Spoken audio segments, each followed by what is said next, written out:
rain and the cold. Louder. Closer to the mic. Like a lollipop. My name is Juliana Hever, and I'm honored to be here.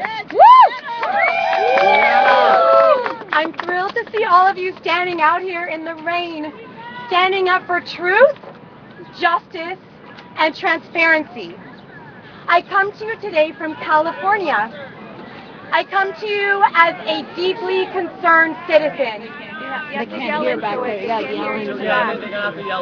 yeah. Scream, baby. I come to you from California. There you go. I come to you as a deeply concerned citizen, as a health food enthusiast, as a healthcare practitioner, as a registered dietitian, and as a mom. I march today not simply against Monsanto per se. I march because we live in a democracy where we have rights, one of which is the right to know. Right. Yet somehow our democracy has actively engaged in and supported what I believe is going to go down in history as one of the most perilous, most unprecedented experiments of all time.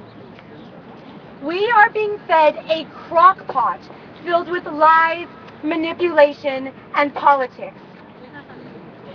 But what's at stake? Not something small, not something minor. What's at stake is our number one most valuable asset as human beings, our health. Yet I'm not a politician, I'm not a policy expert. What I can tell you is what I've seen after being in the health and fitness industry for almost 20 years. Yes, I'm seeing more overweight and obesity, heart disease, type 2 diabetes.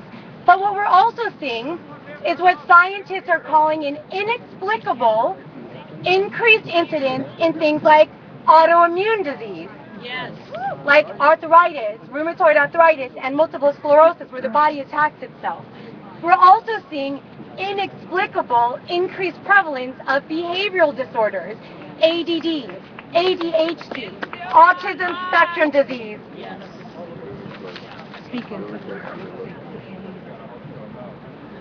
I remember when I was a little girl and my dad had a food allergy, and it was crazy. And we'd go to restaurants and everyone would be all concerned about his food allergy. How many of you have or know someone that has a food allergy or intolerance now? Myself included. I also remember, and this might be dating myself, when my neighbor's cousin's friend's brother's mother had cancer. And we were scared of saying the word cancer. How many of you know someone or has been through cancer now? Yes. We also have these crazy superbugs that are resistant to antibiotics. This is unprecedented. We had this amazing miracle of science and medicine several decades ago when we discovered antibiotics. But now the bacteria are getting so powerful, thanks to companies like Monsanto, that we are not even able to fight these bugs away. The scary future I do not know because of that. I suggest today that part of, if not most of, these aforementioned ailments are because of these franken-foods that are inundating our food supply. We are what we eat, literally. Our bodies are incomprehensibly complex. It's a wonderful symphony of evolution, genetics, biology, biochemistry, and microbiology. Nobody can really explain our bodies. Scientists and researchers and healthcare professionals are at the tip of what is a humongous iceberg of knowing the human body. Let's break it down a bit. Can you hear me? Yes, scream, baby, scream. Let's break down our incomprehensibly complex, gorgeous bodies. We are composed of approximately 100 trillion cells, give or take. We also have 10 times the amount of microbial cells in our body. Now let's talk about that. Most of those microbial cells are in our gut. Let's talk about the gastrointestinal tract. Yeah. Our gastrointestinal tract is made to digest and absorb nutrients. But did you know that your GI tract also has its very own nervous system, separate from the central nervous system, the brains of the gut? Did you also know that the gastrointestinal tract is the host of at least 70 to 80% of your immune system? So basically your GI tract, what you eat, is the gateway to your health. Tragically, we are not doing our brilliantly complex bodies any justice from the food that we are feeding it.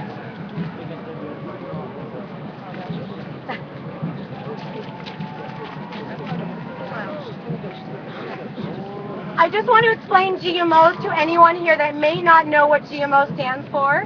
Genetically modified organisms are plant or meat products that have had their DNA altered in a laboratory by genes from other plants, animals, bacteria, or viruses. And the reason for them, the reason they're created, is in order to withstand threats like viruses and pests.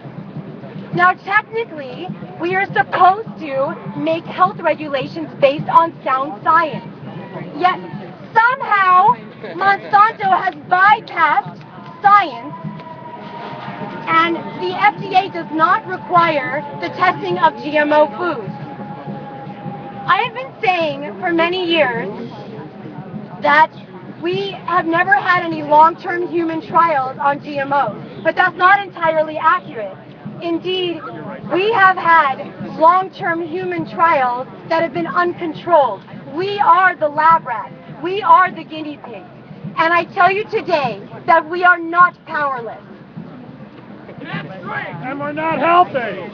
We're not healthy. But because you're here, I know that you're not going to be lying down powerlessly as victims, and I wanted to come and empower you and tell you my 5 tips on what you can do to take care of your bodies while we go through this period until we get labeling on the ballot, until we get GMOs out of our system entirely. My first tip is to choose organic whenever possible. Yes. Under the labeling requirements to be labeled organic, USDA organic, you must not include genetically modified ingredients. Now, it's not always easy to get genetically organic foods because sometimes they're not accessible or sometimes they're a little bit more expensive. So you can prioritize your organic purchases by making the choices of the foods that are the most dominant in genetically modified. Like if you don't buy them organic, they're going to be genetically modified. The top 7 crops that are genetically modified are corn, soy, canola, cottonseed, sugar beets, and Hawaiian papaya. So those are the foods that you should prioritize buying organic or maybe minimize. My second tip is to avoid processed foods. 70% of processed foods contain genetically modified ingredients. And you're better off in the long run and for long-term health by avoiding them and eating as close to nature as possible anyway. My third tip is to minimize, if not eliminate, animal products because of a fancy word called bioaccumulation. These animals are being fed these genetically modified crops and other toxins, and it accumulates in their flesh, which is what you end up eating on your plate. My fourth tip is to support the family farms, the local farms, the farms that are up against Monsanto. We're here in one of the best farmers markets in the city. Go to your farmers markets. Ask them if their foods are genetically modified. Ask them if they spray, and if they don't, support them. Have your friends and family support them. That's the best thing you can do for them, and to fight against Monsanto. The fifth and final tip is to try to grow your own produce. There's hydroponics. Even if you don't have a lot of space, you don't need it anymore. There's great new technologies like aquaponics and hydroponics that you can investigate. Vertical growing. I come to you today, like I said, from California, where we failed in November to get labeled, mandated to have genetically modified on them.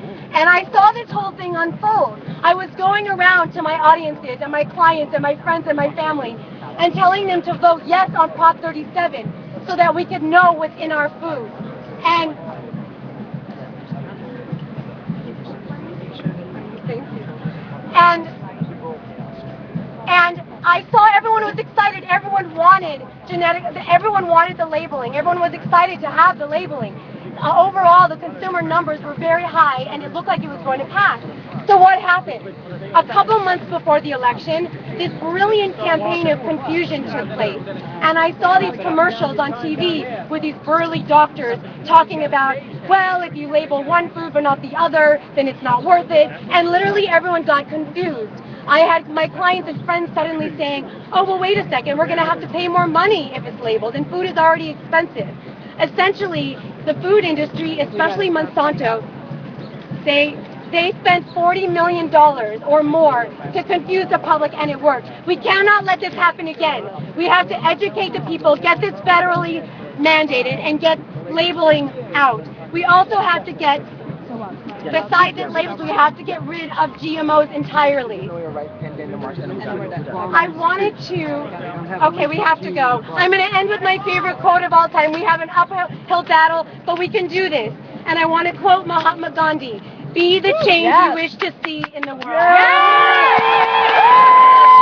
Let's march for transparency, and let's march for our health. Thank you. Thank you.